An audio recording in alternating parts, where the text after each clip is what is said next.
প্রত্যেকদিন বিকেল হলেই একটু স্পাইসি কিছু খেতে ইচ্ছে করে। তো আজকে বিকেলেও আমার খেতে ইচ্ছে করছিল, তার জন্য আমি কি কি নিয়ে নিয়েছিলাম দেখো তোমরা। নিয়েছিলাম সেদ্ধ করে গ্রেট করা আলু, নারকেল কুচি, পেঁয়াজ কুচি, কাঁচা লঙ্কা কুচি, আর নিয়েছিলাম বিস্কুট গুঁড়ো আর একটু বেসন গুলানো। এগুলো দিয়েই আমি আজকে একটা চপ বানাবো। তো দেখো আমি কি কি করছি। সবার প্রথমে একটা বাটিতে আমি দিয়ে দিয়েছিলাম সেদ্ধ করে গ্রেট করা আলু, নারকেল কুচি, পেঁয়াজ কুচি, কাঁচা লঙ্কা কুচি, আর পরিমাণ মতো বেসন দিয়েছিলাম, আর দিয়েছিলাম লবণ আর হলুদ দিয়ে সেই ব্যাটারটাকে ভালো করে মেখে নিতে হবে। মাখার পরে ব্যাটারটা যেন একটু শক্ত শক্ত হয়, প্রয়োজন পড়লে আরও একটু বেসন দিয়ে নিতে হবে। তারপরে হাতের সাহায্যে সেই ব্যাটারটাকে ছোট ছোট চপের আকার দিয়ে দিতে হবে। তোমরা যে কোনো আকার দিতে পারো, আমি গোল করে নিয়েছিলাম। তোমরা দেখে বুঝতেই পারছো আমার ব্যাটারটা হালকা একটু নরম হয়েছিল, আর একটু বেসন দিতে হতো, আমি দিইনি। তো তোমরা এখানে আরেকটু বেসন দিয়ে নিতে পারো। এরপরে এগুলোকে এক এক করে প্রথমে বিস্কুট গুঁড়োর মধ্যে কোট করে নিয়েছি, তারপরে বেসনে ডুবিয়ে আবার বিস্কুট গুঁড়োর মধ্যে কোট করে তারপরে তেলে ছেড়ে দেবো।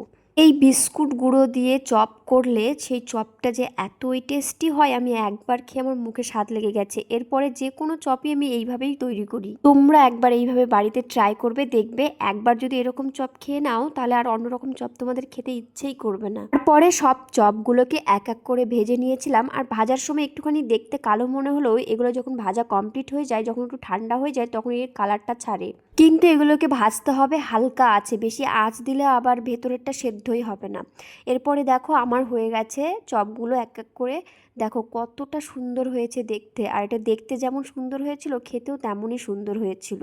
তো আজকের ভিডিওটা কেমন লাগলো অবশ্যই কমেন্ট করে জানাবে তোমরা সবাই। চলো টাটা।